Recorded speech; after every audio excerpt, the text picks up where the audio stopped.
All right, everybody, the heart of the yeshiva, with their kivak, the soul of the yeshiva to the right. Big inspiration to all of us. Rosh Yeshiva, Rosh Mostos, Rav Dovid Kalmus, Shlita.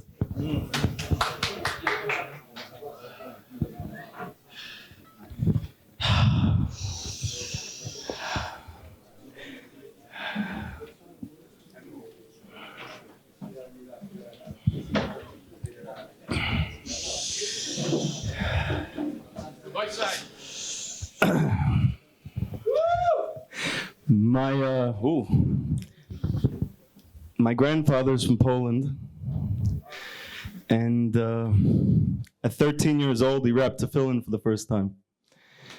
I think he's actually from the city that Rav Kivak's from. We haven't spoken about it yet, but his last name's Goldstein. We don't fight.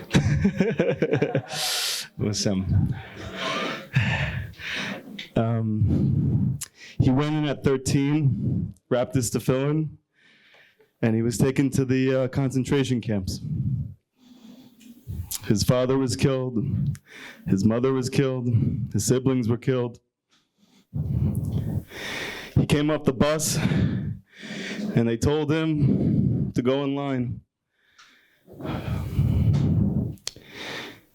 His uncle, who he hadn't seen for a very long time, happened to be there at that moment and told him, "Loser, don't go in that line. No matter what you do, don't go in that line." That line was for death. The other line is if you could work. So my grandfather made up he was a chef. And for 5 years, he worked in the kitchens, and he survived. Throughout the 5 years that he was there, every day like that, something happened. And even though my grandfather's not a religious man, every time I speak to him about it, he said, "Somebody was with me. Somebody was with me." So first, every single one of us, whether you know it or not, has grandfathers like that, has great-grandfathers like that, has ancestors like that. The fact that we're alive in Yerushalayim, Ira Kodesh, making the first ever English-speaking Breslov Yeshivah in the world.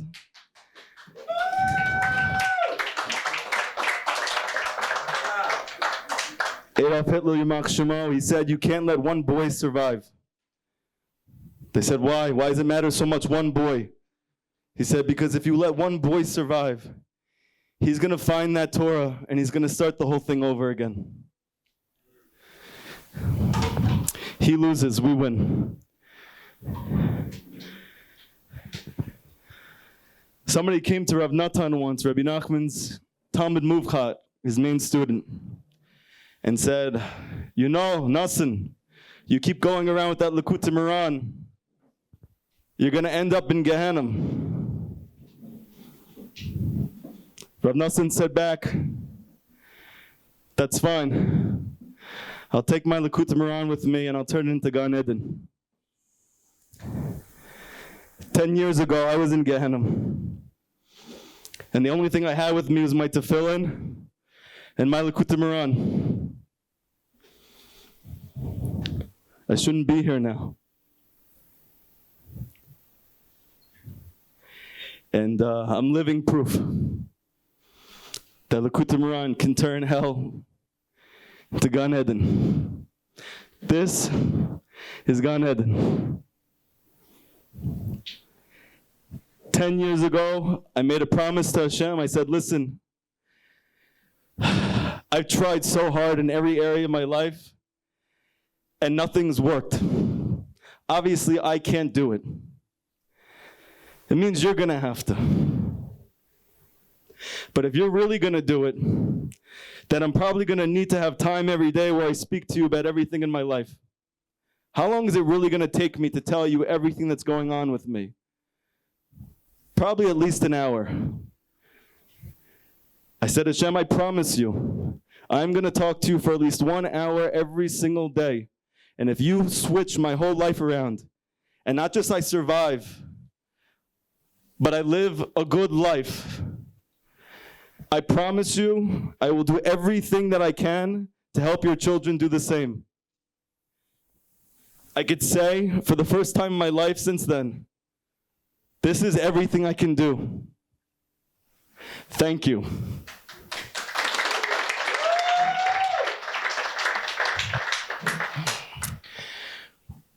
When I first started doing tshuva, I saw so many beautiful things in the Torah.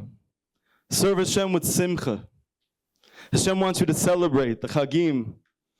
He wants the Jewish people to be together with achdut and brotherhood, that we shouldn't judge one another, that Hashem saw what was in King David's heart and everybody saw on the outside. All these amazing, beautiful things that I resonated with my whole life and I didn't know it was my own heritage. But then when I actually started entering into the religious world, to be quite honest with you, I didn't see it. And it was really confusing for me. And I spoke to many big rabbanim, and they said, David, you just started doing tshuva 5 seconds ago. You don't know anything. Hang around a little bit, you'll see. But when things are off, I can't keep going. I got to figure it out. And I spoke to everybody I could, and I almost mamish gave up on it. And then I spoke to the biggest person who I'd ever spoken to at that point. And I figured he was going to tell me the same thing. He said, David, he looked at me in the eyes, he said, you're right.